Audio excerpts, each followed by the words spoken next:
Hey everyone, welcome back to Confessions of a Rock and Roll Wifey. I'm so happy to be back behind the mic doing confessions. It's been a while since I've released an episode on this channel, but I couldn't think of a better reason to return other than one of my favorite annual conversations.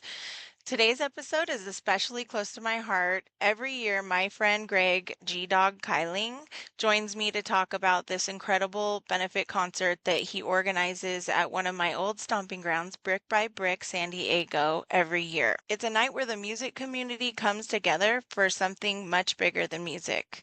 The event supports the 9/11 Memorial Stair Climb fundraising campaign with Team Diora, honoring the memory of Greg's friend who tragically lost her life aboard the United Airlines Flight 93, September 11th, 2001. It's a powerful way to remember, to give back, and to celebrate the strength of a community united for a meaningful cause. So grab your favorite drink, settle in, and let's catch up with my friend G-Dog as we talk about this year's event, why it means so much, and how you can help make a difference. Hi, G-Dog. Welcome. Thank you so much for joining me today. I have missed you. It's been so long. It has been. Oh my gosh. Yeah. It's I been, well, a know. year. And Yeah. yeah, I mean, that's one of the reasons I love this too, because it kind of just forces us to touch base and say hello. Life becomes so crazy. And you were just letting me know about how your year's been going and the last 7 months. And Yeah. if you want to go ahead and take the floor and just let us know how you've been. Sure. Yeah. So basically last, 7-ish months, I guess. It's been a roller coaster, from an emotional standpoint. Just, you know, 8 days before Christmas, I got a call from my niece and my sister-in-law saying that my brother Jeff, um, who was a 30-year veteran, U.S. Marine Corps, um, died by suicide. And we were actually scheduled. I was supposed to fly home with my wife and two little girls the next day. So it's been a rocky 7 months, dealing with Oh, that. So I started immediately reaching out for support, and so smart. I wanted to So connect many with people a don't do that. yeah I wanted to connect with like a military family group. I mean, we, the general understanding that's all over social media all the time is that 22 veterans die by suicide every day.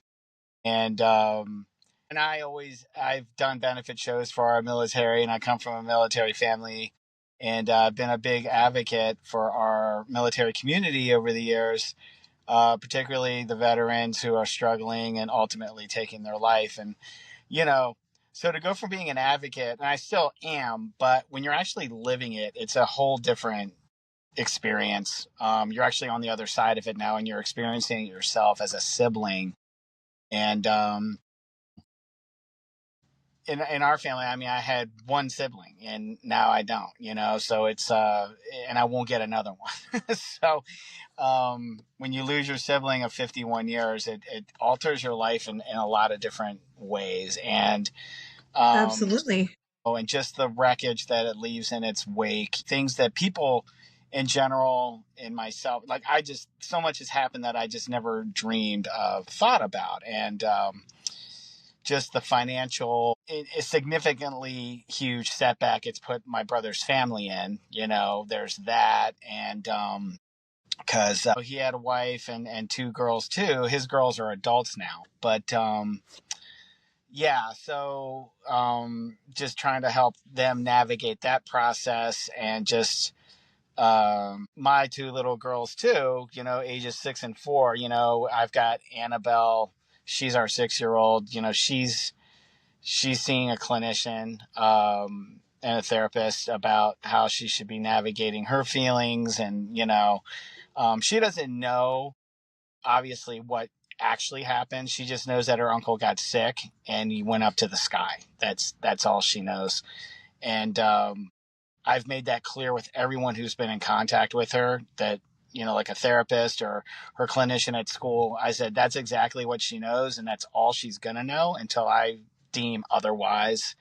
Um, we'll probably have that conversation when, teenage years or maybe even an adult. It's just a very heavy subject. And I'm just very concerned for her safety and well-being right now. And, she's trying to navigate these big feelings herself, about not seeing her uncle anymore. And yeah, it's been a very taxing process on the family. But I've been in touch. I'm now connected with a group called TAPS. It's a nationally recognized organization out of Arlington, where Arlington National Cemetery is, where my brother is interred, with like 400,000 other service members. And it stands for Tragedy Assistance Program for Survivors. So it's a military family survivors program, and I am in a sibling group. So we have people from all over the country who are in our group, and we meet once a month. And it's helpful. You're all kind of in the same boat, navigating this process, whether you're in the infancy of it like I am, and there's like 2 or 3 of us that are, just in the thick of it, in the last 6 months. And then we have people in our group who have been dealing with it for over 15, 20 years. It's something that it doesn't go away. My goal is that I hope I'm able to get back to normal daily life and still manage my feelings around it. Um, you know, Yeah.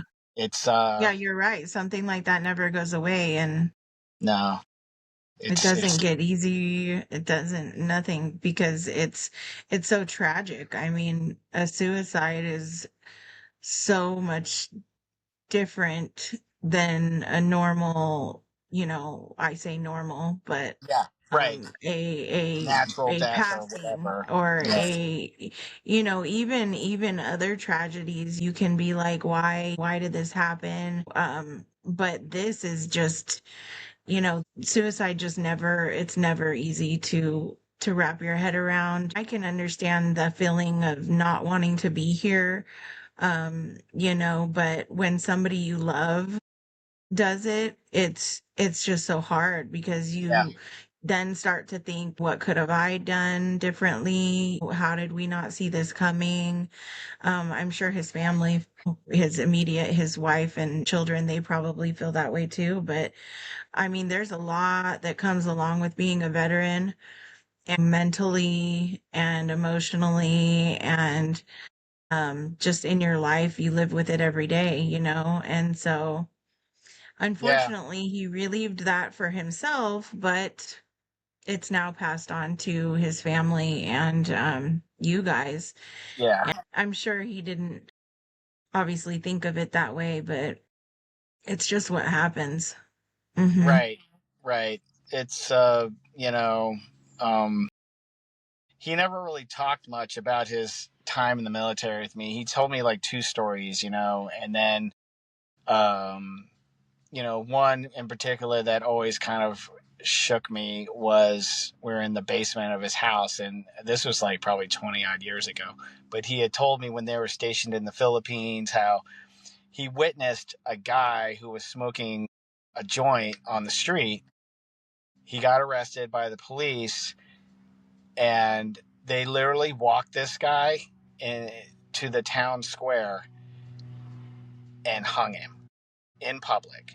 And my brother watched Wow. it. And the way he told the story, he just kind of like laughed it off at the end. And I don't know what was more chilling, was the story itself or how he just kind of responded to Right. how he explained it, right? Like, I'm like, Right. what else did my brother experience while he was over there, Right. Because And if he's so yeah, desensitized by that, then, yes, you that's what I know. meant, desensitized. Yeah, I was just kind of like a whatever, Mhm. And then of course I found things out after he had passed, things that he was put, he was in, he, one of the things he had to do one time was what they call IED cleanup. And that's where you have to walk through the fields and look for remains and gather them. And my brother was like very young at the time when he did that. It was like probably his first or second year in the service, and he was out there picking up arms and legs and hands or whatever, and Wow.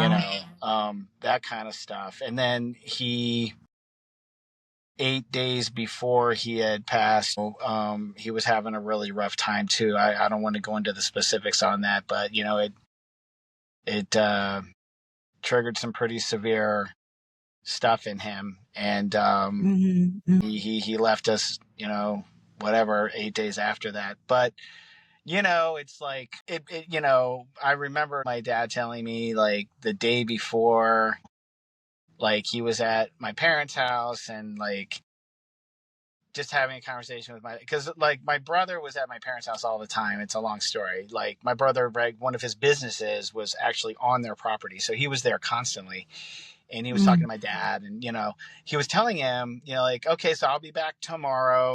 I'm gonna hang your Christmas lights up, and I'll fix the water filter, and stuff. That because he would also help kind of do things around the house for my dad, because my mom passed from cancer over 7 years ago, so my dad's just by himself up there, and then like that night, the night before he did it, he was talking with our family friend and talking about plans for when we came in town, like 2 days later or 3 days later, like grilling steaks, and like we had a cousin's get together planned, and my brother was going to bring these meatballs he always makes. So he was talking like, yeah, weekend, dude, like we're going to do this. Yeah, that, he was gone the next day, Wow. it's, So you think that it I was just, struggle with that a lot. Was he yeah, actually thinking he was going to be gone the next day, or was he not? And then the next morning, it was a moment of weakness that he couldn't escape from. I don't know, but there's just questions I have that I'll never get answers to, at least not in this life. I'm hoping when I right, see him on the other side, I can kind of get my answers, but until then, I that's one of the things I struggle with is the not knowing, and the uncertainty, and the how do you go from being happy and fine on the outside in front of people and making plans for your family when they're coming in town, to doing that, so it's been a struggle, and dealing with it myself, because a lot of the time I've had to put my own feelings and thoughts aside, because I have to focus on my family and my girls, and making sure Annabelle's okay. Ainsley has special needs, and she's 2 years younger than Annabelle, so she's not. I'm pretty sure she doesn't know, but she definitely Ainsley definitely notices changes in me, and I've noticed like I'll be like sleeping with her on the couch or something, and she'll start looking for my hand and like wanting to hold my hand. You know what I mean? Like she knows that something's wrong. She just doesn't know what it is, and I can feel that from her, So she right. definitely, she's picking up on vibes. So I'm just very concerned for my family navigating this process, and it's and my anxiety is just really high, and Ainsley recently got diagnosed with epilepsy, so she's on Oh seizure no. medication, and it's like I'm always like on top of getting her meds, making Yeah. sure she's getting her medication, and it's like, so just that kind of stuff, but she's been fine since she started the medication and everything. She hasn't had a seizure in 2 months. Her It's first one amazing. was her first seizure was actually the morning after my brother's suicide. So like the Wow. next morning at 6:30 in the morning, Miriam's calling me from the back of an ambulance. Like Ainsley has a Wow. seizure, the EMTs are working on her, and I'm like still in shock mode from my brother. Yeah. So the roughest 48 hours of my life for sure. And then she had one again on May 23rd, and I was there for that one. I was actually holding her when it happened, and it was absolutely the That's most scary. terrifying, helpless feeling ever. Yeah. And So that's why I'm just always on. I'm just, Right. constantly worrying about her. You know what I mean? I'm so So sorry, G-Dog. yeah, Well, no, it's I'm glad you reached out for help because you really, I love that because it means you understand that you need to take care of yourself to be there for everybody else. And you really do. It's so important to make sure you're okay because, you can't be there fully for others if you're not. So I'm really proud of you for that. yeah. I'm just taking it literally moment by moment. Some days, Mm-hmm. one of those things where I've learned, like, the nurse. I remember Ainsley's nurse the morning she had her first seizure, which was like less than 24 hours after my brother's suicide. The nurse was telling me, like, because she knew what was going on, with my brother and stuff. Because I came in like I was a total hot mess when I got to the emergency room, and Miriam, I guess, had given her like a heads up, like, he's coming in now. FYI, his brother just took his life yesterday, so he's right in the thick of this. But the nurse was telling me that my body was overloaded with what's called cortisol, and it's like from Yeah. stress. And she was Mm-hmm. saying there's three ways that you get rid of cortisol. One is you cry it out through tears, or you pee it out, or you sweat it out. That's how you get rid of cortisol in your body. And so she's like, it doesn't matter where you are, it doesn't matter what you're doing. If you feel the need to let loose and bawl your eyes out, you need to do it. It's the healthy thing for you to do. So yeah, I mean, there's been times where I'm like right in the middle of the grocery store, and I've got my headphones on and I'm listening to something, and whatever, something in the music triggers a feeling and triggers a memory or just a thought of my brother. And like, I'll just start crying in the middle of a grocery store. Like, it's so awkward to me. Like, I'll like hide behind a display if I have to. Like, it's just very, Yeah. you know, um, it's hard to deal with that in the moment when you're not alone. Yeah. You're in the middle of a fucking grocery store and there's people everywhere and you're just like, holy shit. You know what I mean? Like, you get tightness in your chest and you start shaking, and it's just like, you know, Mm-hmm. Mm-hmm. it's Yeah. rough. Like, you got to leave all your shit in the middle of the store sometimes and go out to the Jeep, Right. go out to my Jeep, and I'll just like fucking lose it. You know what I mean? But, Yeah. um, like I said, the TAFS group has been helpful. I have a local chapter here, as well, that meets in Ocean Beach, and I'm going to be going to that tomorrow afternoon. So it's good to be able to connect with others that are right in the thick of it, either in its infancy or, they've been dealing with it for 10, 15, 20, 30 years. Yeah. You know, there's a guy in our group that he lost his brother during Vietnam, and he's dealing with it. You know what I mean? Like, it's just a Yeah. never ending thing, but like I Yeah. said, the goal is to just try and get back to as normal daily life as I can while still trying to navigate this process. Yeah. And Absolutely. And there's like, I mean, you're doing the right thing. If only your brother would have reached out for help.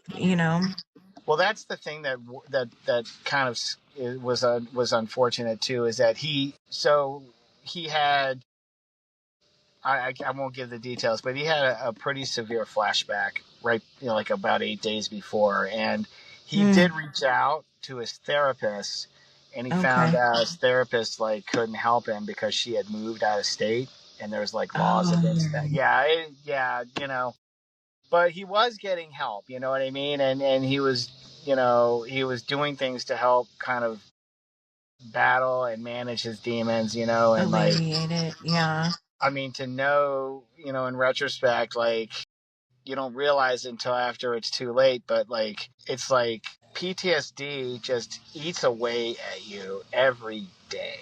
And like, my brother was fighting 30 years. And so like, when I think of my brother, if I was to describe him in 2 words. Like, he was a father and he was a fighter. Yeah. And that's what he was doing, and he was like working multiple jobs and doing all this stuff to monopolize his mind to try and fight what it was he was trying to run from.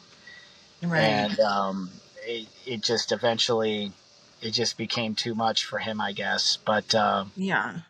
you know, Well, it's hard to control. PTSD is really, really not something that is easy to have control over because it changes your brain. It literally puts your body and your brain into this state where it's like it can't tell the difference, you know? And so when you have these flashbacks or triggers that happen when you have, especially severe PTSD, it's probably even 10 times worse what you experience in the grocery store. You know what I mean? When you're dealing with thinking about your brother and so forth. And so if you even think about it in that capacity, like how severe it is of everything that you're going through with dealing with this, I mean, geez, yeah, like the people that are living with it, what I mean is like the people that are dealing with severe PTSD that are fighting with trying to keep themselves alive yeah. every day. It feels like a battle that you can't win when you're going through It it. does. It really does. And it's like, one of the things I'm learning in my group, I'm trying to learn to accept is like when it actually happens, when somebody actually well, we don't even say commit in our group because we just say die by suicide. We don't say commit suicide because committing is like a bad word, like committing a crime or, whatever. So, Right, right. yeah. So when it's like you're fighting and fighting and fighting and fighting. When the actual act happens, it's so impulsive and so quick. Like you're not, Yeah, I mean, the way I saw it or the way I see it and the way I think about it is that the demons are so overwhelming in your head at that point. It's the only way to get away from them. And you're mm-hmm. not doing it in a selfish way to like, like, oh, well, people say, oh, think about your family, think about your friends, think about this and that. You're not able to think about any of that Mm-hmm. stuff in that moment. You're just not. You're Mm-mm. thinking about You're getting not, yeah. out. You're just thinking about Mm-hmm. getting out. And that's it. It's despair. It's complete, overwhelming despair. And it's the only way to escape when you're in that moment. And that's the Right. thing. Like, that's what I think with my brother. It was just, there's other factors at play too. I mean, at that point, he worked so much. I mean, my brother was on what I would call like the Navy SEAL Hell Week sleep schedule. He was sleeping Ah, about an hour a day at that point. mm, And I want to say Navy SEALs during Hell Week, they get about 48 minutes a day of sleep. And that's kind of where he was. So you're working on no sleep. His brain was absolute my mush, gosh. Yeah, that alone So, will make you not able to think straight.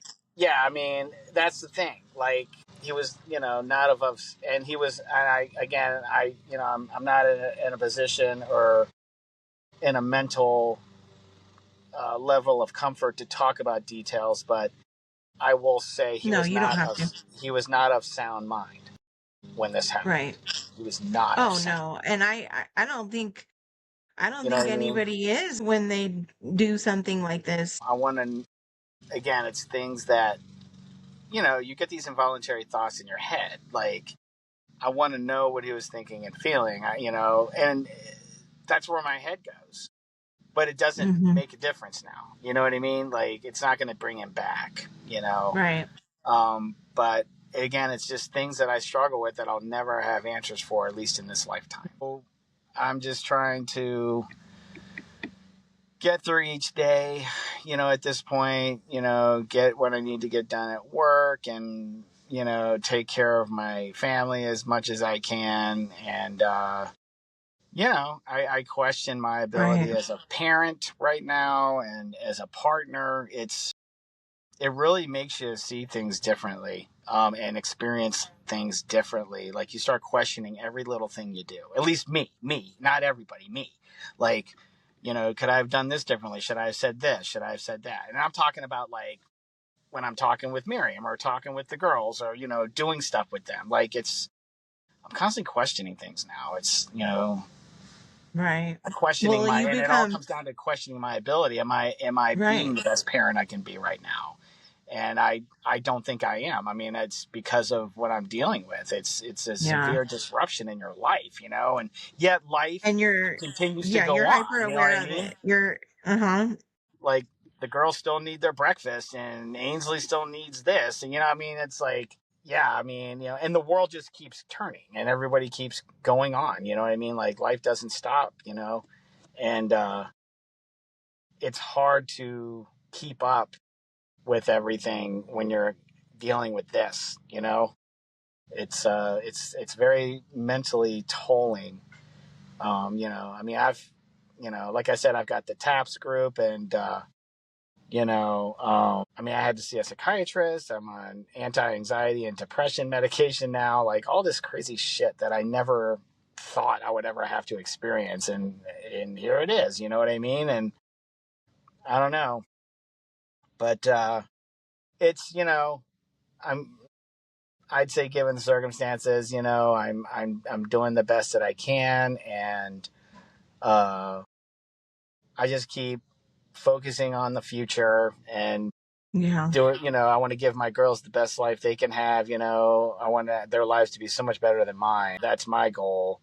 And I do a lot of reading too. I'm reading this book that one of the group members, this girl I'd recommended. It's called Always a Sibling, and it's about people who have lost their siblings, however, suicide, addiction, murder, whatever it is. And it's written by a girl who lost her brother in Afghanistan to a suicide bomber, actually. So very unexpected, violent death. Wow. And Mhm. so I've been reading this, and it's helpful, and it takes you away from like the digital stuff. You don't need to use your phone or look at a computer. And I've always been in favor of that kind of thing. Like I like reading, you know what I mean? Like Right. not reading on my phone, Yeah. like reading an actual paper book, right? So Yeah.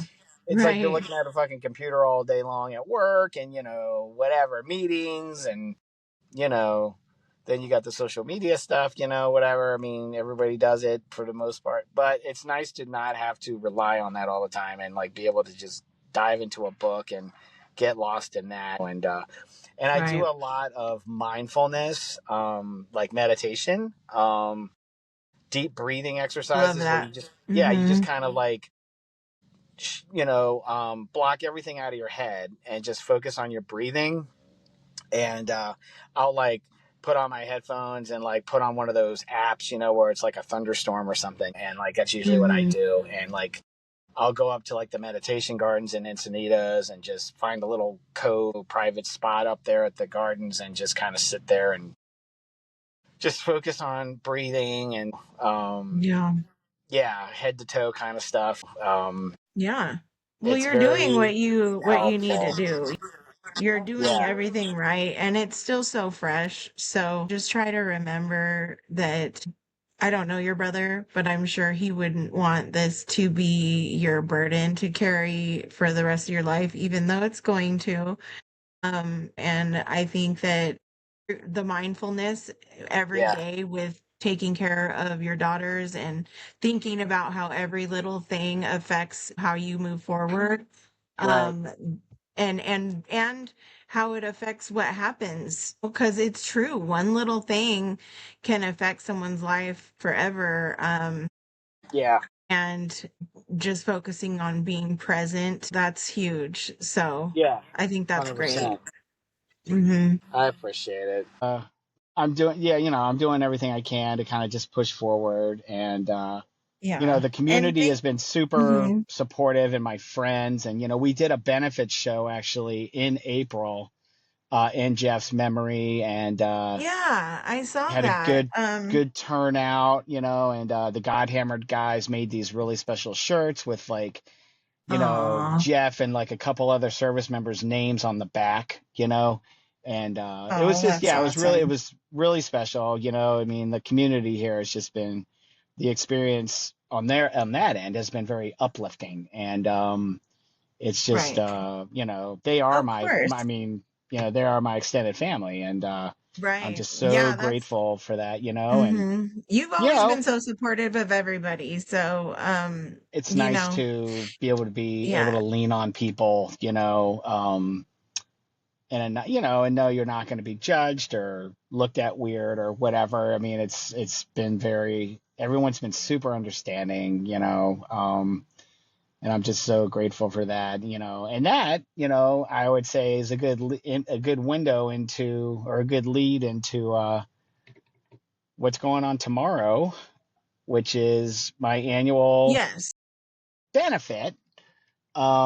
Right. And So that's what we're here for, to talk about, but not just that. I wanted to hear about this too because I remember when that show happened, and I was thinking we should do a podcast or something to talk, because I know we had talked about doing a Despite the Darkness as well, right. to talk about you and just getting to know your life and struggles and different things. So I still want to do that sometime Yeah, if you're down. 100%. Oh yeah. So not to move on so quickly, because I definitely want to make sure that we give your brother in this situation its respect.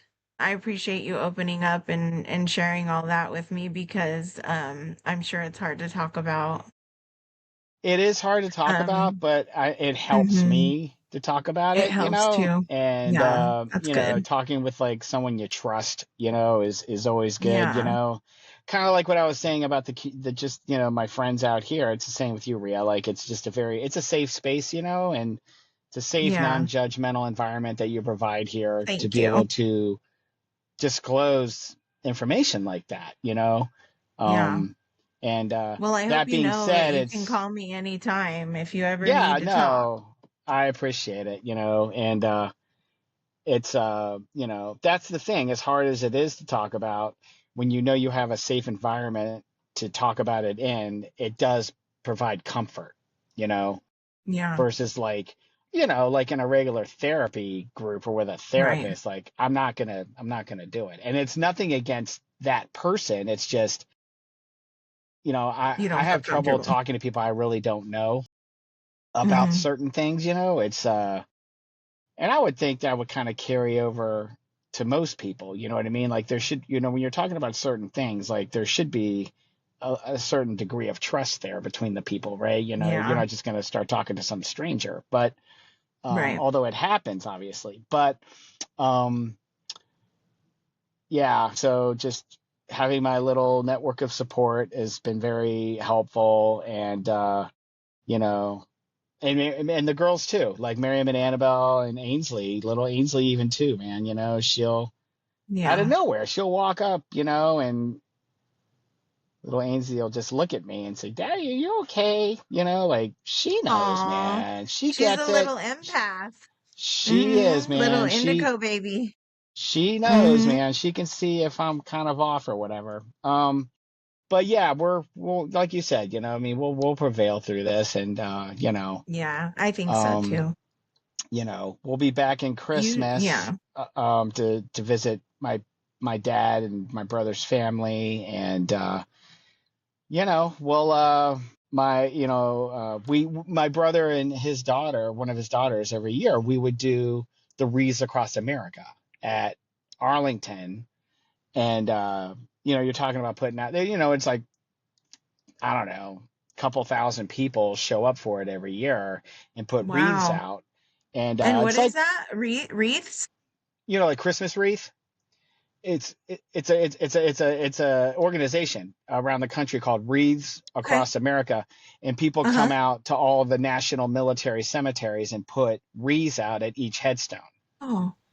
Oh, that's And so cool. yeah, Hmm. so I want to continue that tradition this year, and I will, I'll be placing a wreath where Jeff is. Yeah. That's The great. last time I was there, we were doing it together, and now this Wow. time I'll be doing it by myself, but I'm still going to do it, right? It's a tradition that Yeah.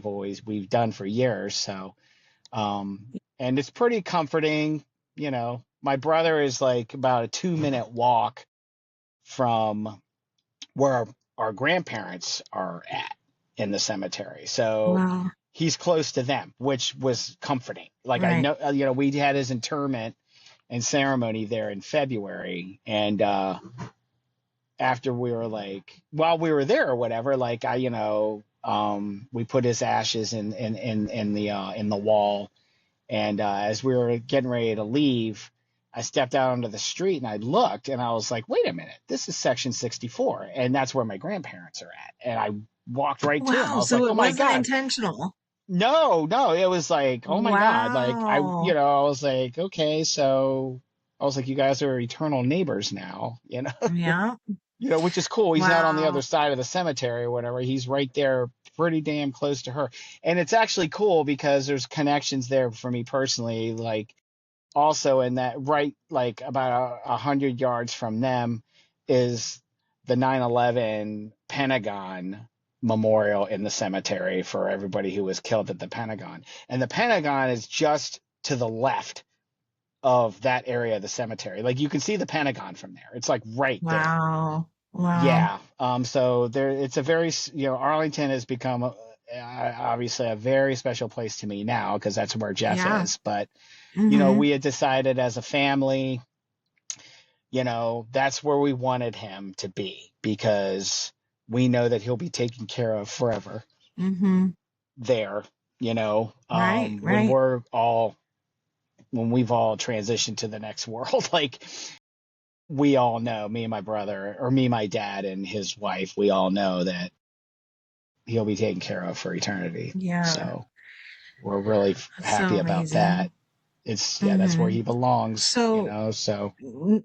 with going through this still, and for anybody else going through this, can you just repeat for us a little info about the organizations that you've reached out to and how people can maybe find that help for Of themselves? course, absolutely. So if,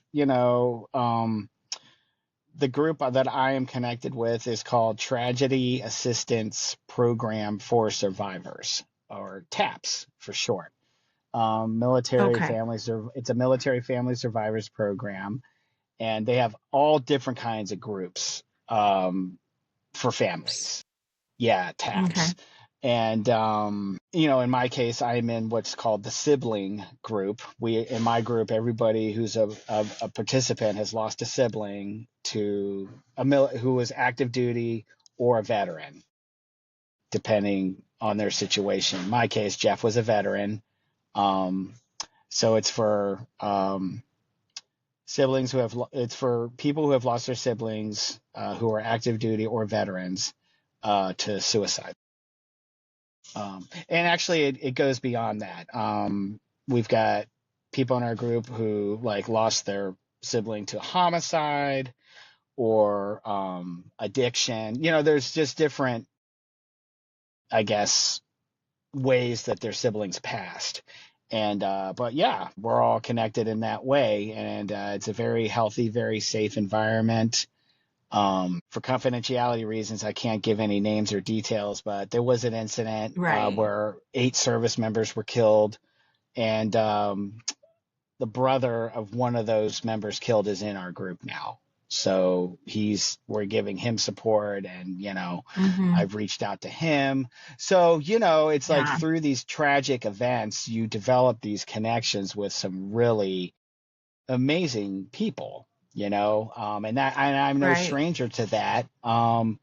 25 years ago, I started developing relationships with people that were on United Flight 93, which as you know, Diora was on United Flight 93 on 9/11. So I've become friends with different family members from that flight, and Yeah, in the yeah, September you've been 11th able to connect with community. a lot of people who've been through a lot of the same things as you, and so great because so many people don't even realize that that is out there for them. They can become a part of other things that will help them. The great thing about those type of organizations and groups is that you can also feel like you're there for others who are going Yeah. through the same thing. Yep. And that can help heal you as well, not just having other people be there for you.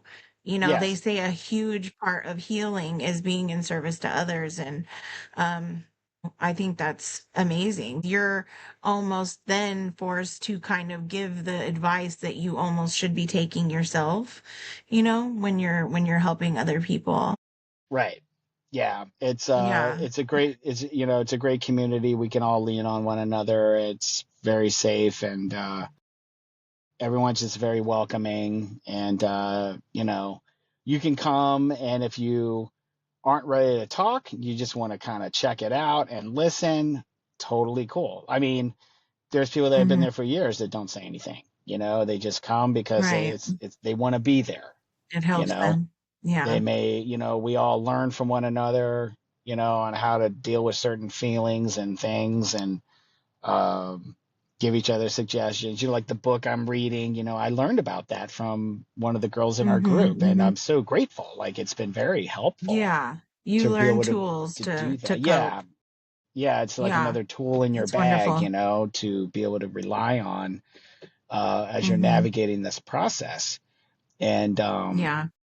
so again, it's like there is positive there is positivity in the worst of things. I mean, like I said, after 9/11, developing connections and relationships with Dior's family first. Like, I'd never met her family before she passed away. I just knew her. But obviously, me and her parents, her father, or I should say her mom and her stepfather, who basically raised her since she was two.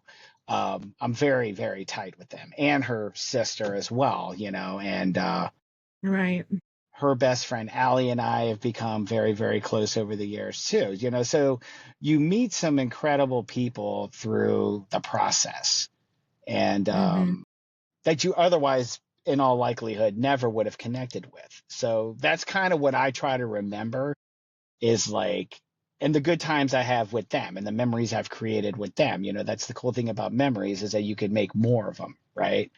Um, Right. so it's not just about, when I was at the horseback riding ranch when Diora volunteered there. Like, it's gone beyond that. I have great memories with her family too. You know what I mean? And great memories with Allie, and just cool shit. You know what I mean? And like other family members I've connected with over the years.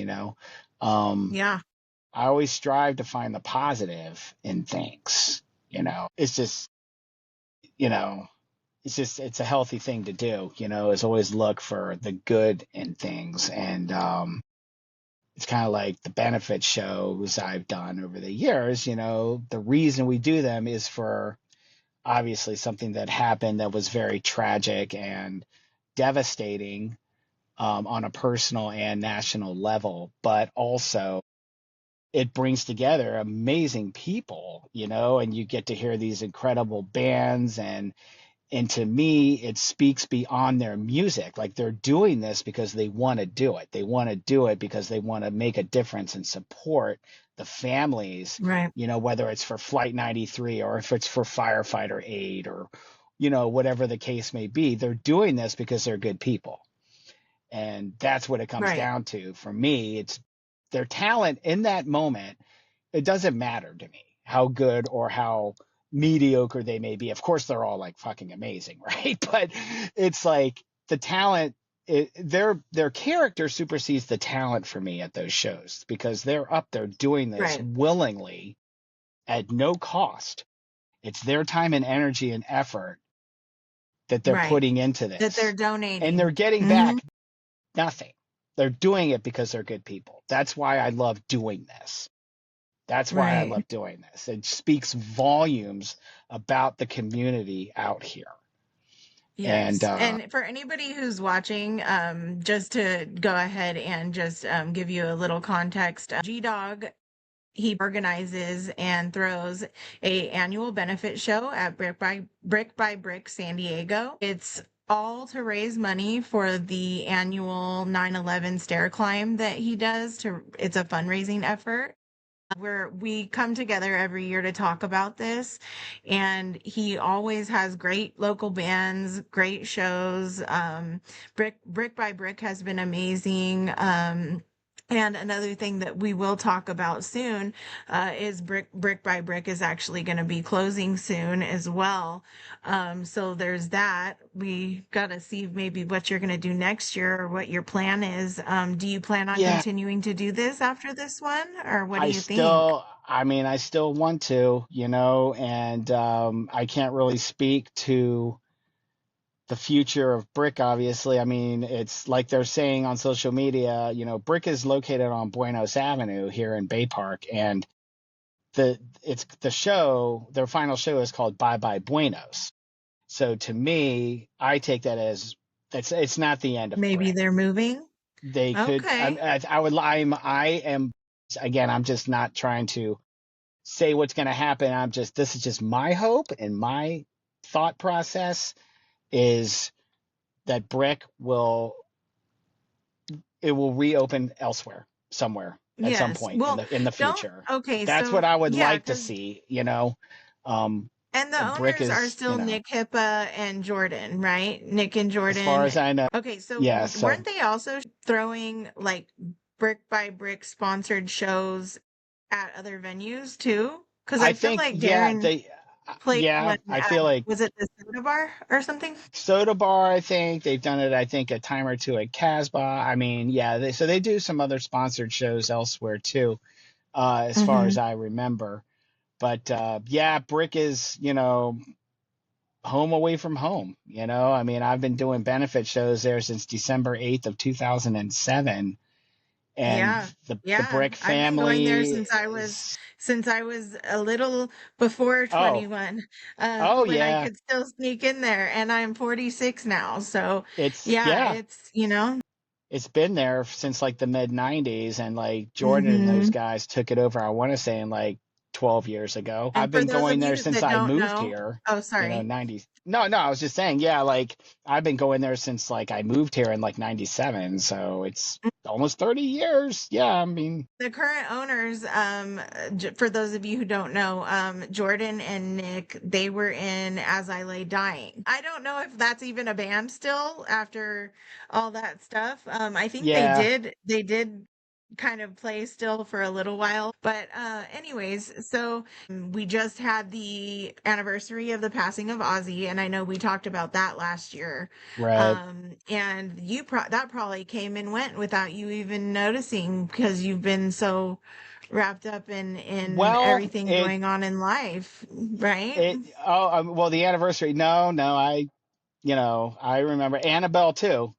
I mean, I don't know if I ever told that story, but Yeah, you Annabelle told us the drew story last year, but if you'd of the like, picture she yeah, drew. Yeah. remind the viewers. Mm-hmm. Yeah, there's a picture Annabelle drew of Ozzy from when I first saw him in 1986. And long story short, the drawing she did made it to the Black Sabbath bridge in Birmingham and then ultimately made it to the Osborne compound.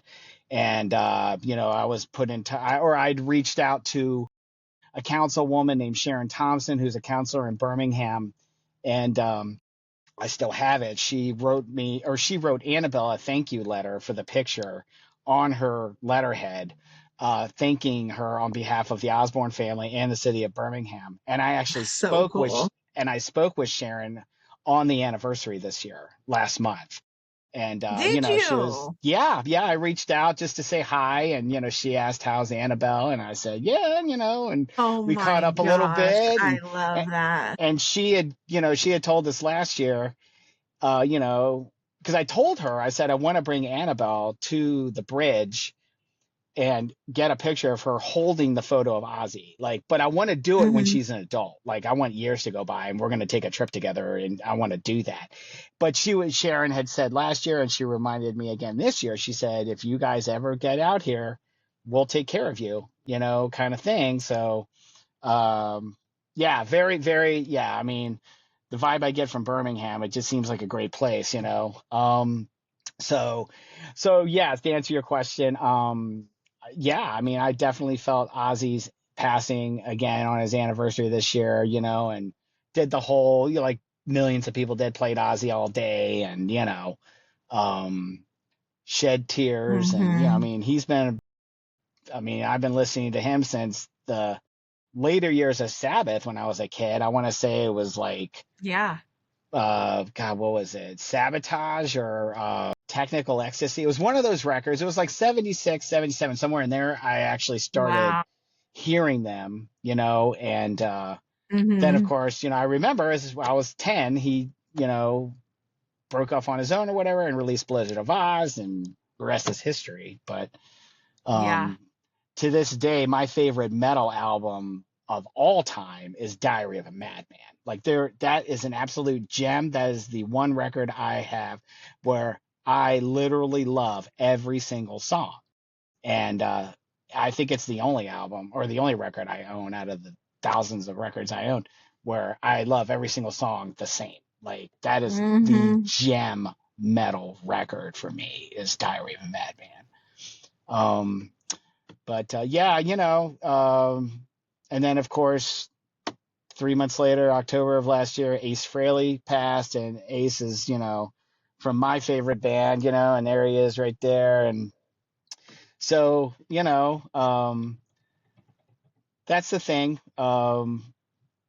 Being a fan since I was I grew up in the 70s. So a lot of the bands I Mm-hmm. grew up on and am huge fans of, I mean, they're either retired or their members are passing on. It's just kind of the circle of life. Yeah. But, you Yeah, know, unfortunately, in the second half of your life, that's kind of how it works, you know. yep, people Unfortunately, start people dropping. just start passing, and then yeah, I That's mean, just, yeah, yeah, to it's really, and inevitable. then No way around it. yeah, and that's one of the craziest things about life, you know. It's like you just never know. Like I could walk out tomorrow and just That'd be it. something could happen and we'll be gone, and that's why Right. it's so important to just be present and realize that every day is a gift. And my prayer for you is that you can see the light at the end of the tunnel. It's very important, don't get me wrong, extremely important that you sit with it and that you get through it and that you get through it in a healthy way for your own well-being. But now your brother is not here anymore. And so it's just really important for you to take care of yourself and not let this, bring you down too much. I don't know your brother, but I truly don't believe that he would want you to get too locked into the despair that he felt. You know what I mean?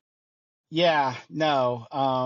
Again, and I think for me, it's trying to focus on what's important, my health and well-being, my mental health, and Yeah, navigating that process. But then also, being able to be the best parent and husband and friend and son that I can be, Um, absolutely. yeah, Hmm. those are my goals right now, but Well, it I starts think you're with doing it.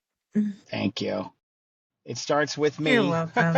I gotta, Yes. it's gotta take care of me. But Yeah.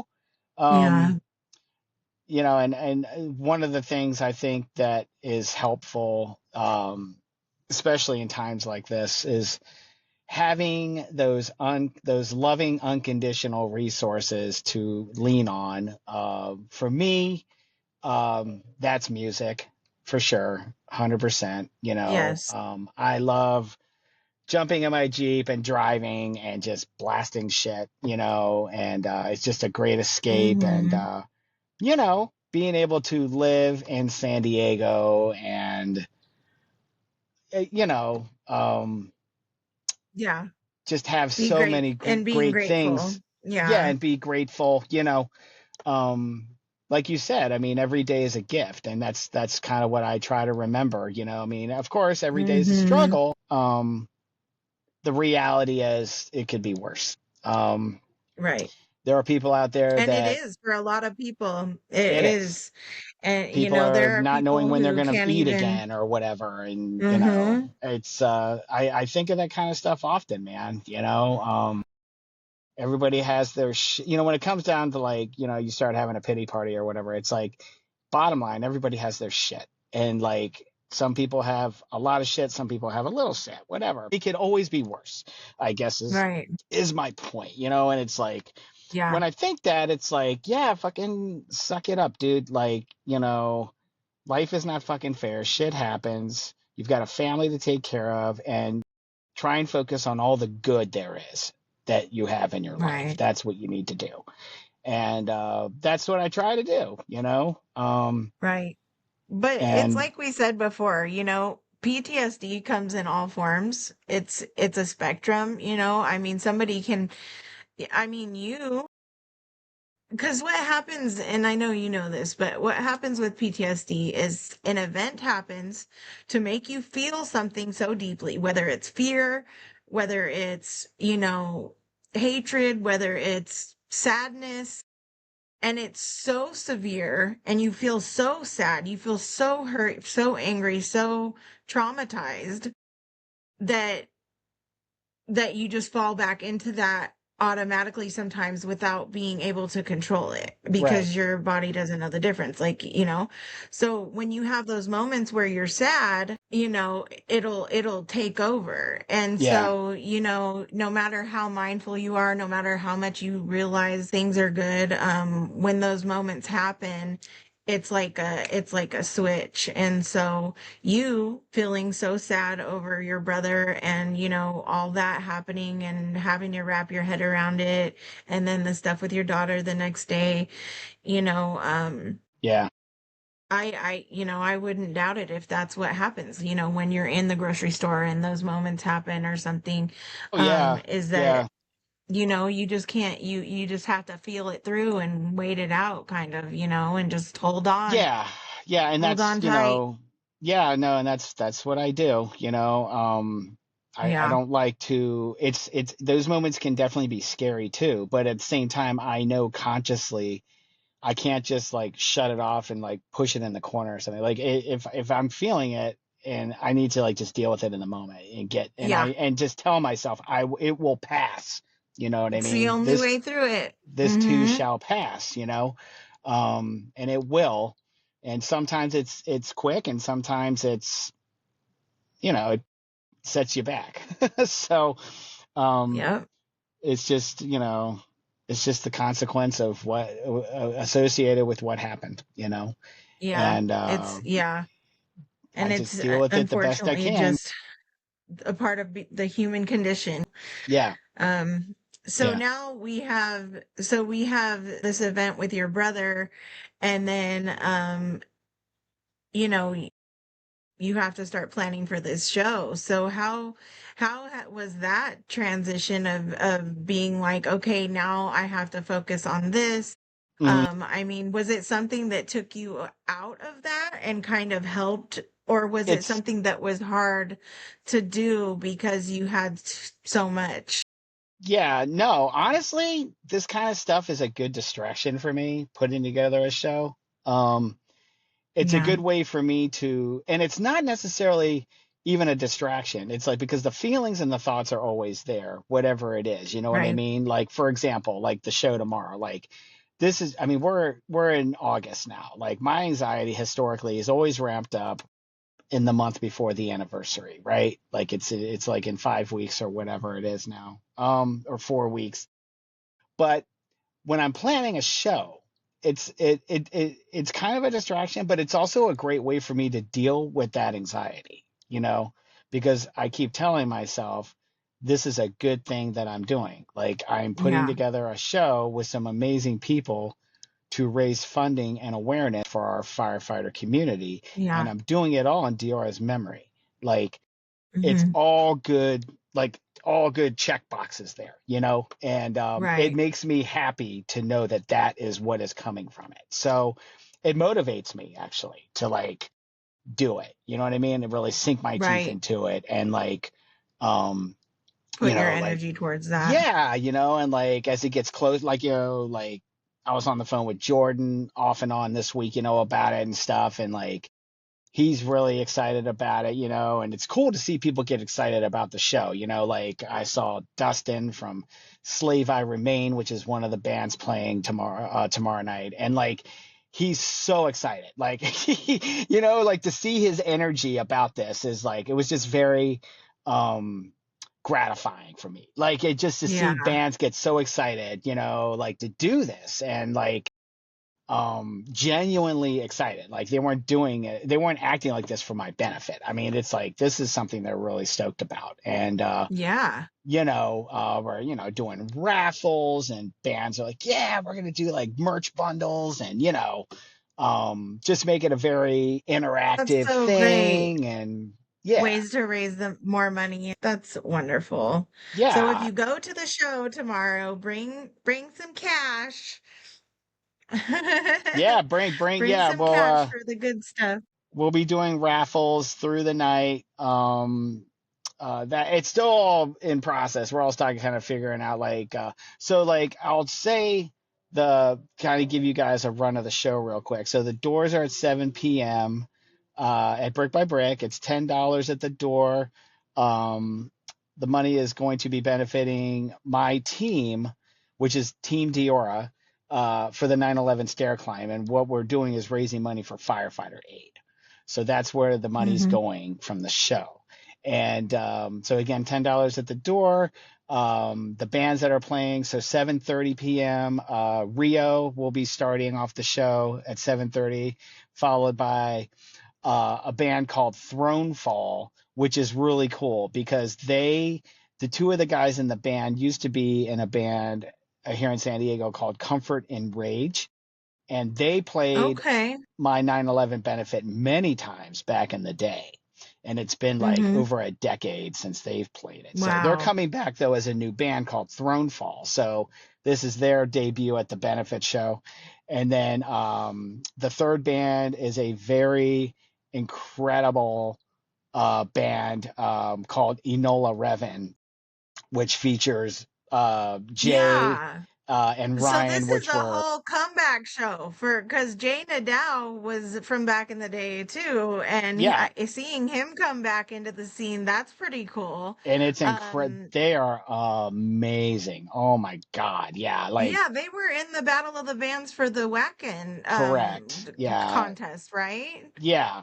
And like, Jay was, you know, back in the old, you know, you remember Discord and like, then him and Ryan did Burden of Truth. And so now they've got their new project, Enola Revan, which has been around, you know, for a little while. And, that man, they're like one of my favorites right now. And then Mm. Slave I Remain will be closing it out, and they're absolutely incredible as well. So it's cool because it's primarily all new acts, and they're all like ridiculously amazing. So from a musical standpoint, everybody's going to get their money's worth, you know. And then we'll Yes. be, like I said, doing raffles through the night. And yeah, so come on out, you know, get some drinks, watch the show, hang out with your friends, and just know it's all for a good cause, man. Like we're trying to support our firefighter community. And of course, while remembering we're approaching the 25th anniversary of 9/11. And it's a very difficult time for those of us that lost people, especially. And I mean, that's something that's with me every day. I mean, Diora would be like, God, 45 now, you know, and doing God knows What year what, was you she know, born? 1981. So Yep, she'd be 45. she was 20 on 9/11. So and she was the youngest person on the Mhm. plane. So that, you know, Wow. it's God to think Right. she has been gone longer than she was alive is pretty hard to that's a tough pill to swallow. But you know, again, Yeah. it's for good things, and you know, I know she would approve of this. Obviously, I think based on my knowing her, And Of so, course. yeah, it's going to be a great show. And want to give definitely a shout out to Dustin Keimig from Cascade Effect and his company, Dustin's Designs. He designs all my flyers for the shows. And the one he did for this show, which I called the So cool. SoCal Metal Blaze, man, that flyer is just fire. It's so sick. Like I'm probably It and it is. because I'll it's post gonna it right be here. what's that? I said I'll post it here so Yeah, people can see definitely it right post now. it. Yeah, absolutely. It's probably my favorite one that he's done. I mean, because it's going to be like my final benefit at Brick, at least, at Buenos. Yeah, that one I'll probably get blown up and converted onto a canvas and hang in my house. Like that's an extra special one, and it's for 25th anniversary and, yeah, but yeah, shout out to Dustin, man. Like he goes Well, above he's and a pro beyond. at that now. He's Yeah, like pro graphic designer. So he's I think that unreal, he man. he probably is at the prime of his career with that. So he Yeah, yeah, he's a yeah. good designer. So that's He's great that incredible. he donated his time for you for that. Yeah, he always does every And year. yeah. So did you go to all of the so speaking of Dustin Kyming, he's the singer for Cascade Effect. They were the winners of the Vakken Battle of the Bands for the US 2 years ago. And they went to Vakken and everything. And this year Enola Raven was on the bill for that. And then what was it? Is it how do you say it? Glenendorf? Gryffindor? Wait, no, that's Ganondorf? I think Ganondorf I'm is how you so pronounce sorry. it. I If just I had remember some correctly. Harry Potter shit. Yeah.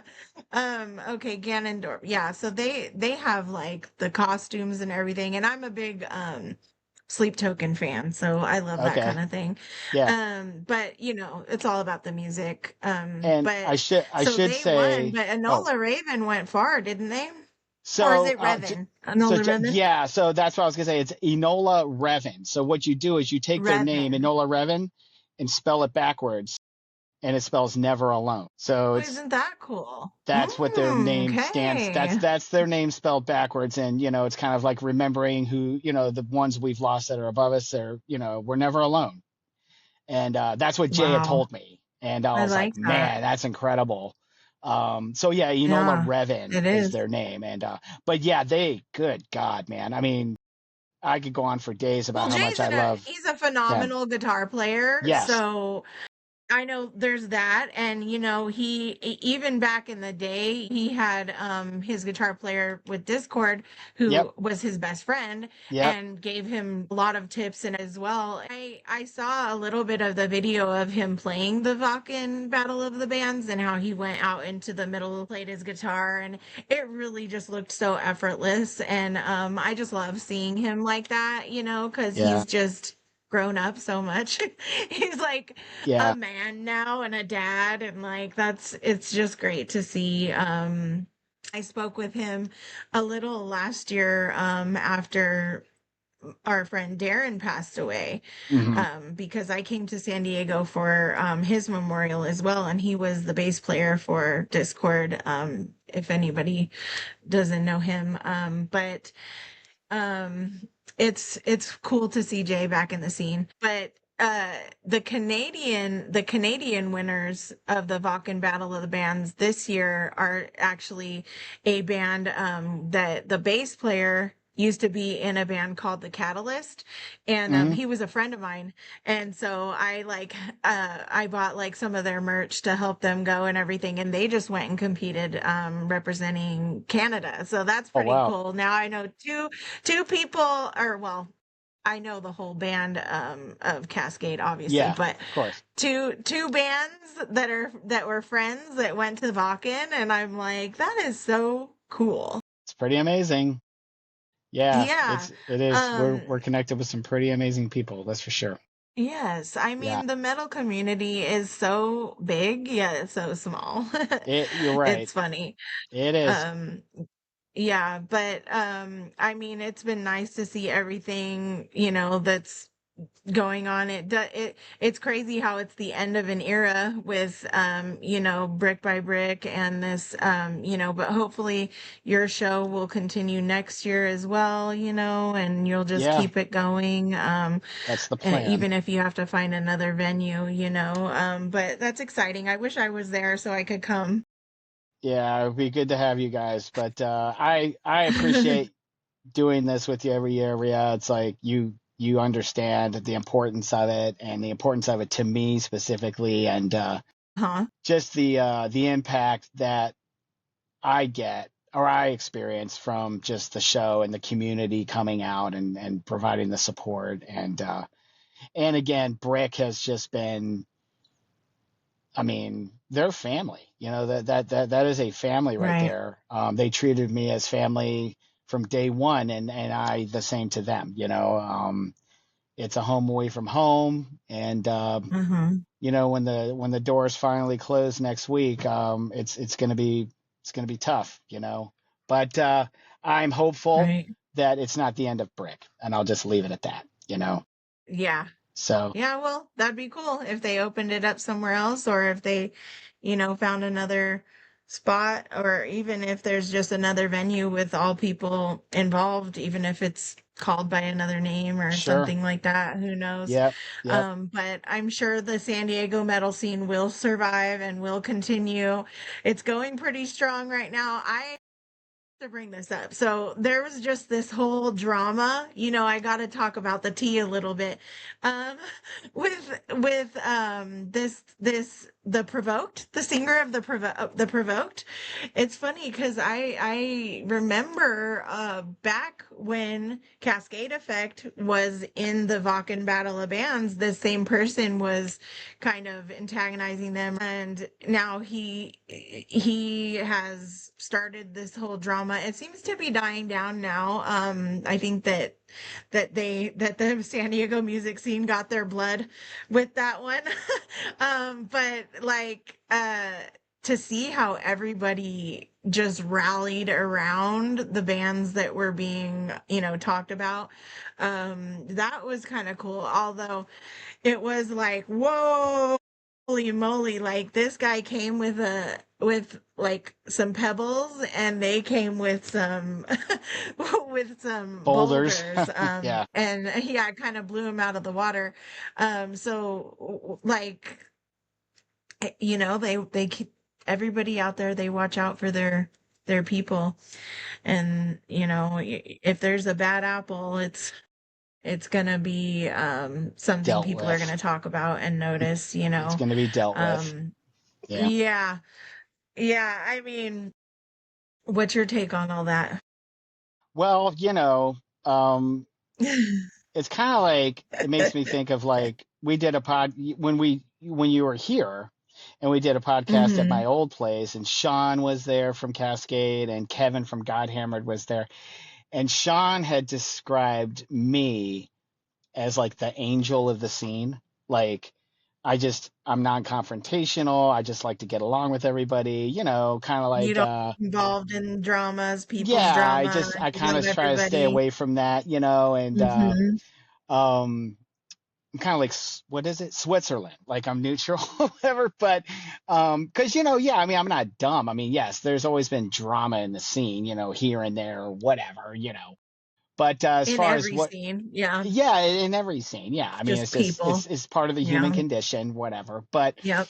um as far as what happened recently, like someone had reached out to me about it, like, and I had talked to them, and I basically I didn't have any comment on the individual because I mean I just don't know them. Yeah. Yeah. I just said, I reached out to like Dustin and Esty and oh God, who else? A couple other guys I know that were targeted, and just said, hey man, just wanted to let you guys know I'm here for you, and I got nothing but love for you guys. I'm sorry you're going through this kind of thing. And because I just even yes, I mean there was obviously this person was targeting them and it was not okay. Um, I don't know the reasons for that, and that's the thing. I don't know this person, so like I just don't Hmm. talk bad about Hmm. people I don't know. You know what I mean? But And the other thing too, it may or may not sound a little silly, but when you have, like, for me, like having a family, having two little girls, especially, like, I just feel like when you talk smack about somebody, like that would open me up into a potential world of trouble, you know? Especially, Absolutely. do you And know you what I know mean? what? And it's like, I don't need, like, Yeah. I'm kind of dealing with enough, right? So it's like, You have bigger I issues. don't, You have bigger fish to fry. Yeah. correct. And like, I don't, like, even if I didn't have anything going on otherwise, like, I would not want to start, I just don't, I'm not a troublemaker. I don't like to look for trouble. I mean, Yeah. I avoid it at all costs. Of course, if somebody were to like try and compromise the safety and well being of my girls, then I'll fucking go in That'd murder be mode different. Right. without hesitation. And I don't give a fuck who it Right, is, right, right? But right. until something like, and God willing, if that was to happen, but otherwise, I just It show would love have to for be pretty everybody. personal to you. Oh Yeah. yeah, for sure. Yeah, yeah. I mean, if yeah, if it was something very personal, Yeah. I mean, that's Well, the I thing, and think that that's, yeah, we're all bears when it comes to protecting our kids, right? Like, it doesn't matter. for Like, sure. you talk Well, shit I think about it our for kids and you're me, fucking done, for dude. oh, for sure, for You know, sure. I But for me mean, with this whole situation, I just feel um, like number one, I think people should be able to say whatever they say. But on the other hand, I feel like that doesn't stop you from the consequences of what you say. And then on the other hand, I also feel like, okay, like, is what he was saying really that bad to where you guys had to like kind of crush this guy's whole career?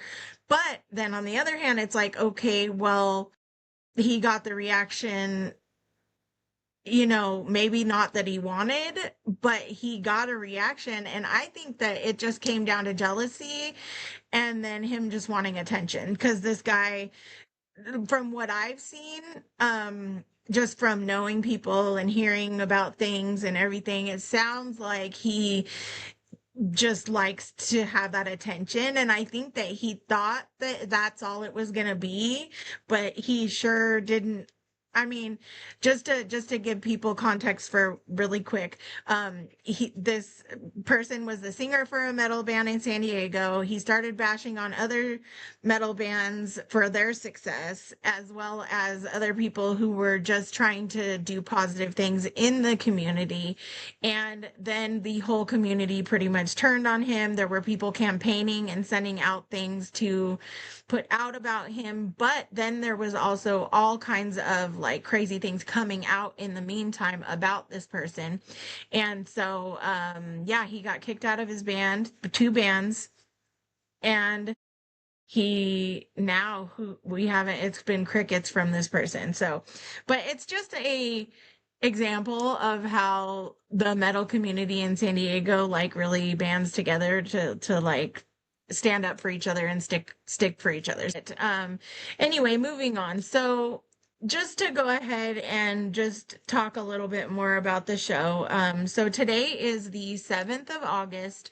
I'm going to be posting this tonight. If you are in San Diego tomorrow night, Saturday night on the 8th of August, 2026, it's the 20. Okay, what is the number of like annual show it is? well, annual shit, gosh. Is it like 20th or how many in a I row have you honestly have done? lost. Oh my gosh, so I've, many. sorry, I'm putting my shoes on. I've honestly lost count with the shows, number of shows. It is kind of to commemorate, though, the 25th anniversary of 25th anniversary. 25th anniversary of 9/11, which is Right. coming up in a couple weeks. But yeah, yeah, it's Yes, and just to give a brief explanation, yeah, Diora was on flight 93, and that was the flight, just to refresh everybody's memory. And if you don't know about it, there is a movie about it, right? Flight 93 was the plane that was taken over, that the passengers actually decided to take in their own hands because they were going to be used as a weapon to attack another building. Is that correct. correct? Yeah, so Yeah. And basically, so she yeah, was that in was, there.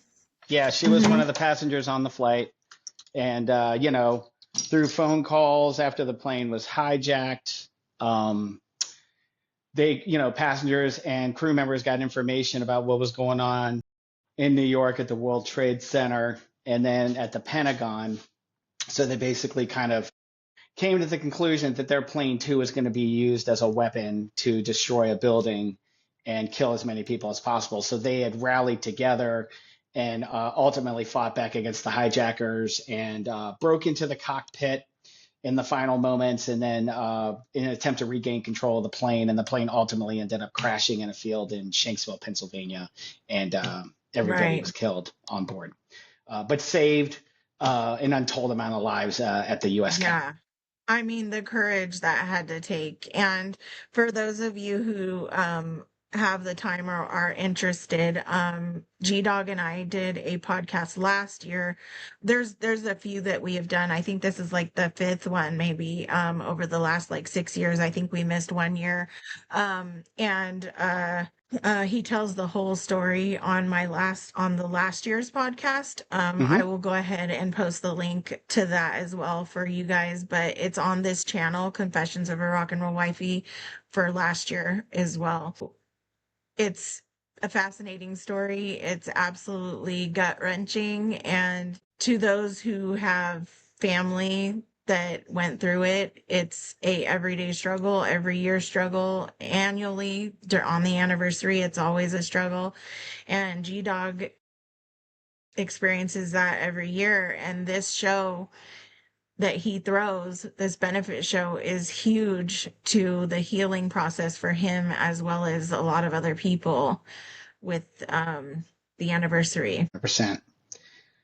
Yeah, Yeah, so just if you're out there, go to the show. If you want to donate, I'm going to post something, a link, as well as on my page, on my Facebook, and uh, on how to donate money. The website really quick. What's it called? Race roster? race roster. Yeah. Oh, the link I sent you. Yeah. So that link is to my personal page for our team. All the money goes to Firefighter Aid, which is an organization comprised of other charities. So like money could go to, the money is kind of funneled into different other charities. So like, firefighter cancer support network, and there's mental health programs, and like the Psych Armor Institute, the National Fallen Firefighters Association. So the money goes to a variety of different programs under the Firefighter Aid umbrella. Okay. But all the money benefits our firefighters and their families. That's where all the money's going. That's wonderful. They deserve it. I mean, they risk their lives all the time, every day. And if you want to help in any way, please donate, buy a ticket, show up to the show. When you show up to the show, if you have anything to donate, great. If not, then that's okay. Just your presence there and the energy, it's just going to make the night even more memorable. And so, I'll just share a quick story before we wrap up here. mhm, Many years yeah, ago, when I first started doing this, I was doing a show, and there was a gentleman who came up to me, and it was obvious that he was homeless inside the brick. And he came up to me, and he's like, "Hey, I just want you to know, you know, I had I had $11 and I paid $10 at the door to come in and be at this show." So there was this guy who literally paid everything he had on him to be there. And that's like something I will always remember. Um, right. you know what I mean? Like this was a guy Yeah. who had literally nothing, like just trying to make it day to day on the street. And he found his way into the brick and spent all of his money to be there. Um, so to me, like, if it It's can reach, huge. it is. Yeah, that to me just speaks volumes. Mhm, It mhm. doesn't matter what your financial situation is. You know what I mean? Like, if you care, that's what's important. And Right. that was just kind of Yeah. a one-off thing, but it was a very impactful So cool. moment for me at the show. Like, this was Right. someone I did not know and I never met, and it stopped me in my tracks, literally. And I like burst into fucking tears in front of this guy. You know what I mean? Like, Mhm. just really meant the Yeah, world. and that's what people, I think can be the takeaway about all of this is that something so small can really just make such a huge difference. Yep. Even going back to what we were talking about in the beginning, being mindful of every moment, especially the older we get and as the time goes by. I mean, it feels like just yesterday we were doing this podcast last year, and it just goes by faster the older you get, and just really slowing down and leaning into those moments of joy and leaning into the good things, and you take the good shit and fuck the bullshit. That's There you go. that's how you have to live your life every minute.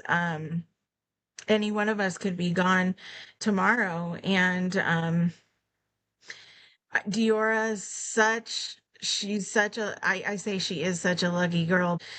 She has so much love coming just from this one person, from you, you know? Yeah. And I don't know why I'm getting emotional, but like it matters. And I believe that people who have passed, you know, I don't think that we all truly are gone like forever once we pass. I've seen a lot of near death experience stories and things like that. And I've also lost people in my life, and you can feel them. Oh, And 100%. Yeah. I'm a very and I spiritual think that person. Diora knows, and I think that there can even be energetic and cosmic things that align the energy of all those people showing up. That homeless man that showed up, he could have been just walking by and something told him, go in there. Yeah. No, Whether it 100. was just to touch you, even that could have been Diora. Just like, hey, go in and talk to G-Dogg and tell him that Working her you came magic. in. Yeah. I I believe in those things. actually, I can show her if you want. I have a picture of her right here. I can show you guys Yeah, if you yeah, want to let's see. see her. So this is a picture of her from her senior year. So this would have been September of, or it would have been the year she graduated, so 1999. Let me see if I can get her. There she is right there. So Yep. that's her. She was 20. Yeah, that's one of my favorite pics of her. Um, I usually when I think of her, I always picture her with like more of the brown, like lighter brown hair, like when I knew her. But yeah, that was a senior year picture of her, and it's just such a fantastic picture. That's the one I wear like to the show, and like when I do the climb and Hmm. stuff like that, I kind of have her wrapped around. I go up the Yeah. stairs and everything. Um, but just, when I found out about her, it was a very life-changing moment, obviously, and very hard to wrap your head around and accept. And I just kind of made it my friendly duty to make sure that the slogan behind 9/11 is never forget, and I want those words to mean something. It's been 25 years now, and gosh, I mean, probably close to 100 million people have been born since then. Um, so it's just very important to me that the public is educated and they understand and appreciate what happened on that day. There's a million stories Hmm. that come out of that day. Mine is Diora's, or my story, I should say, is about her. But you know, I got nothing but Right. love for all the families involved in this. It's like those connections that you make out of something that's so tragic. I mean, it started initially with the 93 families, and now it's branched out. My friend Tilly, who lives in New York, her father, Gary Geidel, was a firefighter who perished in the South Tower. And she and I have become friends over the years. And that is the one cool thing about social Yeah. media, is that you can connect with people and stay connected with them in Yeah. that way. You know what I mean? So Right. it does have Yeah. its Yeah. benefits. I mean, there's a lot of bullshit on social media, obviously, but or a lot of stuff you don't want to see. I mean, that's just how the media Right. goes, right? They drive all the negative shit into your face. But it's like to me, the greatest casualty is to be forgotten, right? So that's the thing. It's like if you like, I don't want her, I guess in a weird way, it's almost like I don't want her to die twice, right? Like what I mean by that is it's like she passed Wow. Yeah. she died on flight 93, but I don't want her to be forgotten, because that's like dying again, really, and as long as it's like, Yeah. there's so many Wow. ways you can Yeah. put it, there's so many silly ways you can put No, it. I but mean, that's so they're not powerful. really That dead if is so they're not really real. dead if we find a way to remember them, or whatever. And that's just something Yeah. I'm very insistent on. I mean, Annabelle knows who she is. I mean, I got pictures of Dior in the house, and she knows, like, she was on a plane and some bad people took it over and crashed it, and she went to the sky. I mean, I got a big canvas of the towers in the living room, and Annabelle, she's asked about that. I've been introducing the story to her about September 11th very slowly and carefully, so it doesn't scare her. But it's my job as a father and a Dior's friend to educate her and Ainsley when she's ready about the events of that day. As tragic as it is, it's something everyone needs to know Yeah. about and learn from, so it doesn't happen again. Yeah. That's the thing. Um, Yeah. and, Yeah. and History and not just repeats so it doesn't itself happen if again, if but you like don't taking, like, remember say, it. And exactly. And I think also what I hope people take from, like, learning about Diora or Flight 93 or the firefighters and police officers who ran into the tower is, could you have done that if you were in their shoes? In other words, like, learning about their story, who they were as people, taking that and applying it to yourself and going out into your community and making a difference. You know what I mean? Like taking something like that and applying it and going out and making the world a better place. You know what I mean?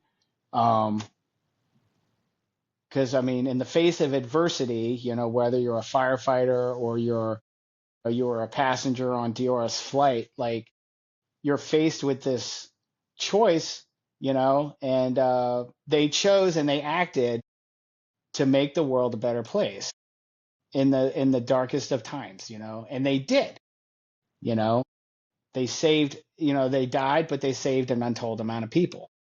That just like the firefighters saved a God knows how many people in the towers. I mean, yeah. it's just always try to strive and find something good, and then take that good and go out and apply it. I mean, I do it every day in my work. Yeah. I work with kids with developmental disabilities, and my job is to try and make their lives and their quality of life and their family's life as good as possible. They were dealt a hand they didn't want to be Right. dealt with. No one asked to be born with a disability, but it's like, okay, this is what it is, but what can we do to make it better? So, I mean, Diora is like Hmm. my daily inspiration, just like Annabelle is my inspiration, or Miriam. I mean, it's always girls in my life that inspire me. There's something about y'all, man. I don't know. I mean, whether you're a mom or a grandma or whatever. I was actually telling a grandmother this yesterday at my job who I met with. Like, I said, ladies have the toughest jobs in the world. Being a mom, and now that's a whole other podcast. Like, I can't even get into that. Like, you guys, it's like you have these hidden wings Yeah. or these hidden superhero capes that I can't see, but you all are what make the world go round, dude. I mean, there's just no doubt about it. I mean, I'm just here living under the roof. I mean, you know, you guys, man, like, you and Miriam and all these people I know that are moms, man, like, y'all got some kind of hidden superpower, dude. And I'm forever grateful for you because there is no way I could do this on my own. No way. No way. So anyway, Yeah. that's yeah, I kind of went off on a little tangent there. Yeah, I mean, But I well, guess, appreciate that. I you mean, know, yeah, it's nice when people recognize that, not to take away from anything a man does because men have it really hard too. Men are expected to be strong. Men are expected to be the ones who can fix everything and who are not supposed to show weakness, and it's a societal thing, and yeah, thankfully that's getting better, these days. But men have a lot of hidden stuff because they have historically been trained to suck it up and to, be men, and, boys don't cry and all that, you know what right, I mean? right. And women, yes, they want a strong man, but they also love a man who can be sensitive as well. I think it's great. I think you're an excellent example for your daughters, for their future, to be able to look for a man in the future. Thank you. I think that's, dads don't get enough credit, for what they do for their daughters, because especially We do what we being can. a woman who grew up without a father, I tell my daughter all the time she's so lucky because she has such a good dad.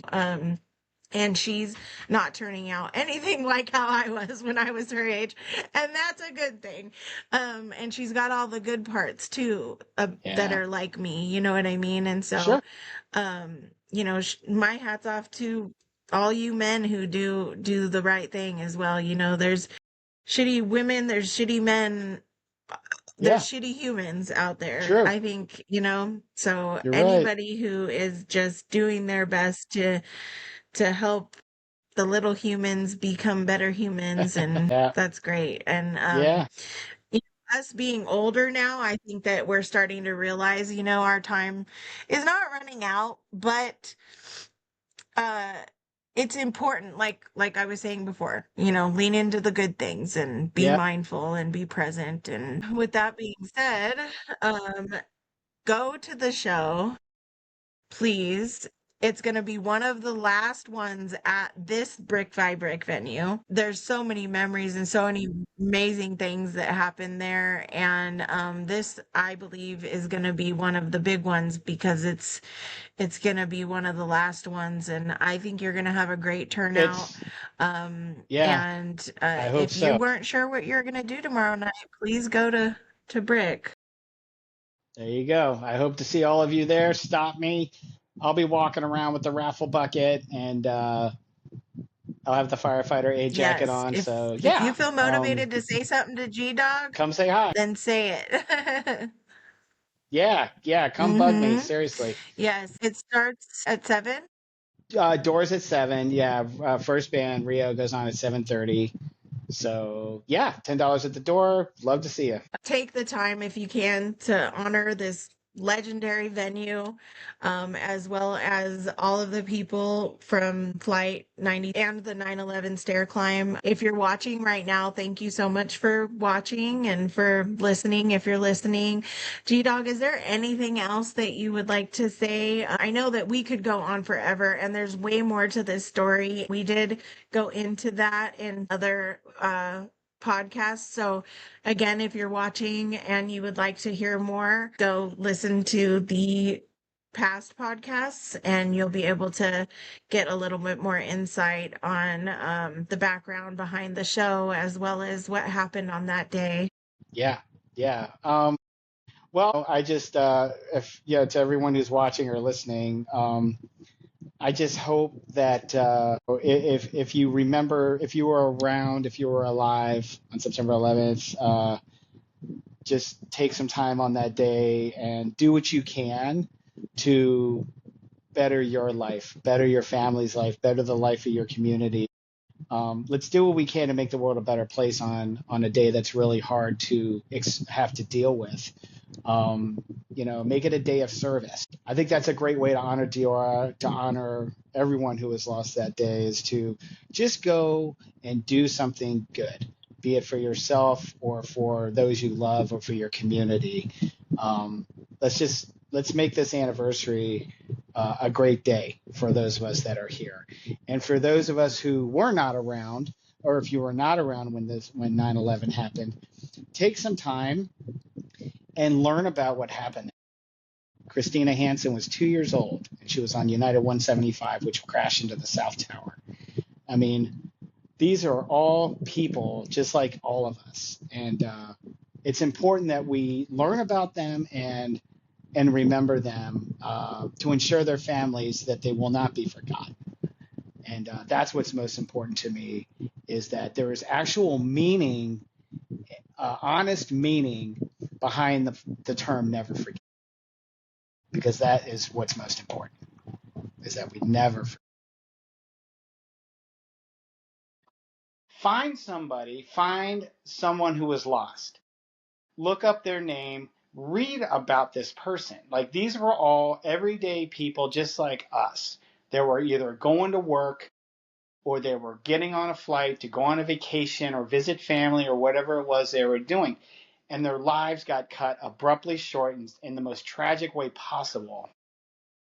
So, like, learn about these people, and be inspired by what they did. I mean, Diora and her passengers and crew got on that flight as strangers. Like, nobody knew one another when they got on that plane, but they all stood up together and fought back and prevented an attack on our nation's capital on the worst day in history, of our worst day in modern history, saved an untold amount of lives because they all stood up and chose to make a difference. And because they chose to make a difference, they made their mark in American history as the first victory in the war on terror. So, having said that, I want people who don't know about this day or don't know much about this day to educate themselves and be inspired by what happened, be inspired by what people did that made a difference that day. If it was a firefighter or someone on United 93, like, Yes. take that inspiration, go out and make a difference in your world. Mm-hmm. That's what I want to see. That's what Yeah. I hope people do this anniversary. There's a lot of bad stuff going on in the world, and historically it's always kind of been like that. But reality is, in present time, there's a lot of bad stuff going on in this world, and then we get it thrown in our faces every day on social media and on TV or Mm-hmm. whatever. And it's like, I'm ready to hear about good things. Good I want to things. hear about good things. I want my kids Yes. to read about good things. Yeah. You know, um, I want to change the trajectory of how things go on this planet. Yes. And so take Diora's story and be inspired by it. Mm-hmm. Um, I think that we could take it one further and encourage people to be inspired by you. Even though you wouldn't say be inspired by me, I would say be inspired by G-Dogg. If Thank you. there's something that's close to your heart, do your part to help. Do what you can. Create awareness. Throw a benefit show. I mean, shoot, if you know G-Dogg and you have a cause, reach out to him. He'll help you. He'll tell you what you need to do, in order to do what he's done, for your cause. And, not to speak for you, but I would even be willing to bet that he would help you. So, let's just all do what we can to make this world more positive. I think that's a huge takeaway as well. Yeah. So thank you for everything you do, G-Dogg. And Thank you for everything. you inspire me as well so much. You're just such a great friend, father, son, brother, husband, all of that. And I just hope you keep your head up. Don't let the I darkness get you. I plan to. That's my plan. So I appreciate you, Ria, and our friendship over the years. And Same. give the big guy a hug for me. I saw he was doing some work on your attic. I'm like, man, this guy. Yeah, Oh my gosh. he's a rock Yes. star. Like Hunter, I mean, he's a rock star in he wears many different rock star hats. Um, but yeah, thank you again, Ria, for your time and again letting me share this story. And definitely we'll stay in touch as always. And yeah, let's reconnect soon and do another one. Yeah, absolutely. I would love that. And I'm sure people who've kept up with this podcast and with these shows, they'd be happy to hear more. So I can't wait. It's an honor to be able to be here for you and listen to your story and for you to open up to me. I really appreciate it. And yeah, so till next time. Till next time. Yes. I love you and I wish I could give you a big hug right now. So Uh, you just keep trucking there and keep fighting the good fight, friend. Will do. Love you too. Big hug. Okay. Virtual All right. hug. Thanks, everybody. We'll talk soon. Okay. Bye bye. So we have wrapped up today's episode, and I just want to thank my good friend Greg for joining me today for what has become one of my favorite annual traditions.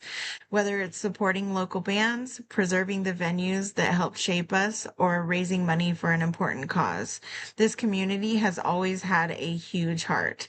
If you're from San Diego area, I hope you'll come out to support the benefit show. You'll get to see some incredible bands while help raising money for the annual 9/11 Memorial Stair Climb. Every ticket, every donation, and every person in the crowd makes a difference. Thank you all for listening to Confessions of a Rock and Roll Wifey.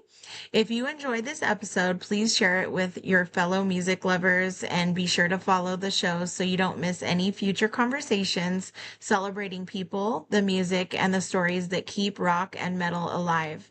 Until next time, keep supporting live music, keep lifting each other up, and keep remembering rock isn't just music, it's a community. I'm Ria, and this has been Confessions of a Rock and Roll Wifey. We'll see you next time.